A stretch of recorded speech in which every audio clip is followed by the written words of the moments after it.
es un pueblo sin poder. Porque nos han demovilizado desde Cortés, nos han quitado la posibilidad de unir nuestras voluntades. Entonces, primero, voluntad de vida. Y eso se juega, bueno, hasta con la educación y el estilo de un pueblo y muchas cosas. Segundo, pero si cada uno tira para su lado, la voluntad de cada uno, egoístamente, sálvese quien pueda, yo me salvo y lo demás, el vecino, que se embroma, yo tiro mi papel al suelo porque total, que venga el basurero. Pero compañero, el basurero lo paga alguien y en el fondo está en el presupuesto, o es decir que lo pagas tú, o es decir tú eres el basurero. Y entonces, ¿por qué te lo tiras si lo vas a tener que recoger en principio? Y si crees que lo va a recoger el basurero, no, tu barrio va a estar mugriento y punto, porque no hay basureros. Entonces, no tienes la mínima solidaridad. Cada uno tira para su lado. ¿Cómo hay poder? Cuando el pueblo unido jamás será vencido. Hay que unir, y eso es el consenso habermasiano transformado. Hay que reunirse entre 10 y decir, ¿qué es lo que acordamos libremente que hay que hacer? Y simétricamente llegamos a un acuerdo y yo he participado. ¿Y por qué he participado? Y dado mi argumento, pero el tuyo fue mejor, acepto tu argumento y ahora lo que dijiste, yo lo decido y soy obediente a mi palabra.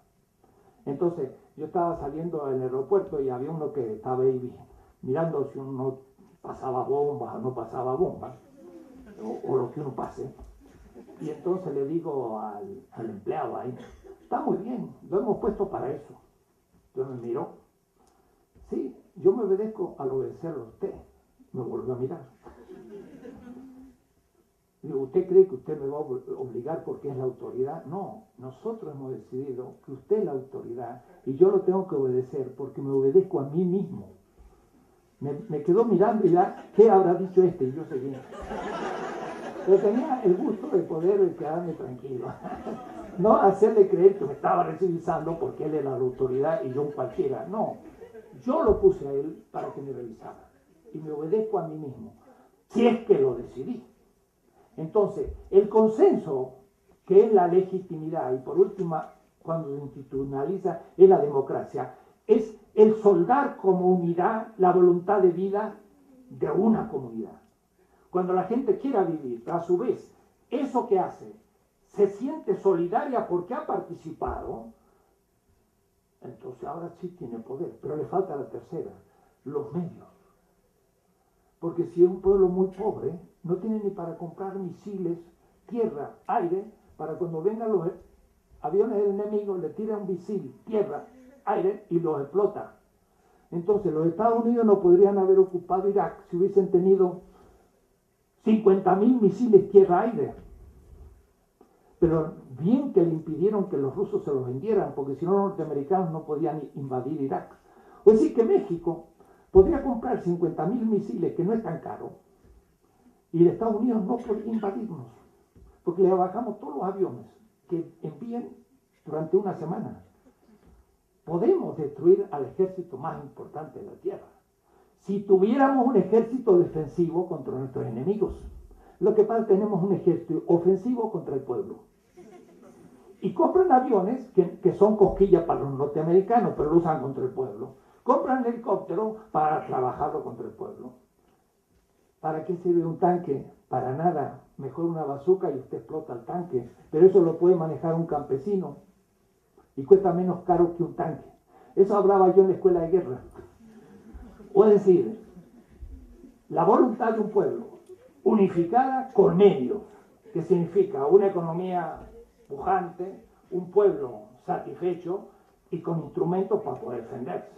Un buen ejército, pero al servicio de un pueblo. Si tengo esas tres condiciones, tengo poder. Ese es el poder. Mire qué simple. No entra la dominación para nada.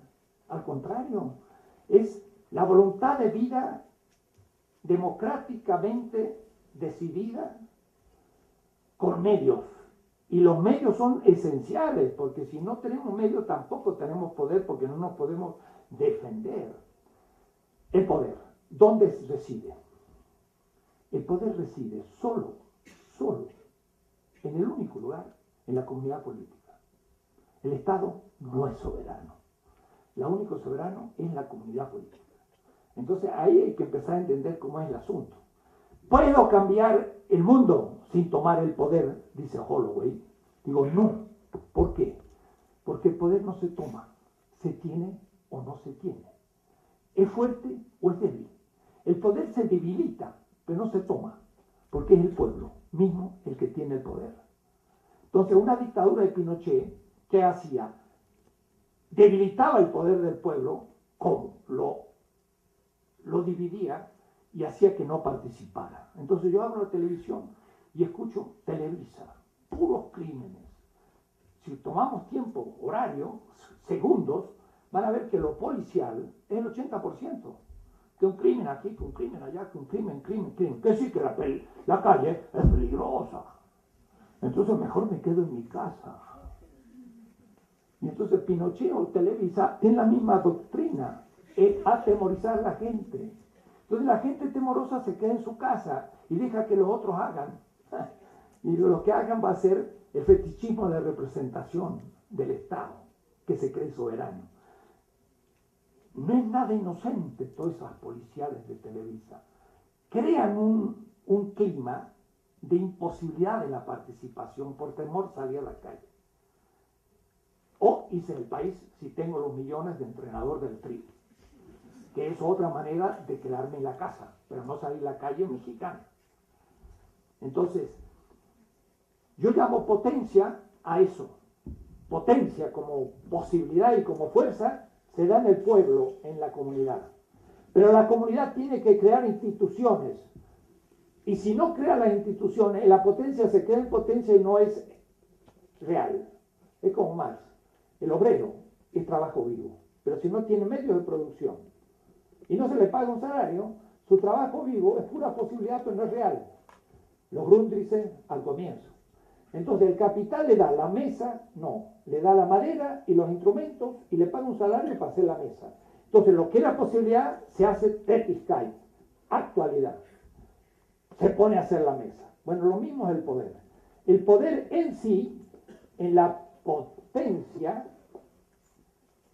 debe crear fuera de sí las instituciones que son los entes, no el ser, que hacen posible el ejercicio del poder. Y le voy a llamar potestas. Un poco con Spinoza, un poco con Negri, pero contra los dos. Entonces, la potesta va a ser las instituciones. Que un anarquista de izquierda dice, toda institución es dominación. Entonces hay que liquidar las instituciones. Claro, en el tiempo pre-revolucionario, el Estado hay que criticarlo, porque es represor. El asunto es qué pasa después de la revolución. En el tiempo post-revolucionario, el marxismo tradicional dice, es la dictadura del proletariado. Entonces tampoco hay democracia. Pero además, si llegamos a la otra etapa, se disuelve el Estado, también la política. Entonces, nunca hay política post-revolucionaria. La política post-revolucionaria debía ser como lo enuncia ahora Evo Morales.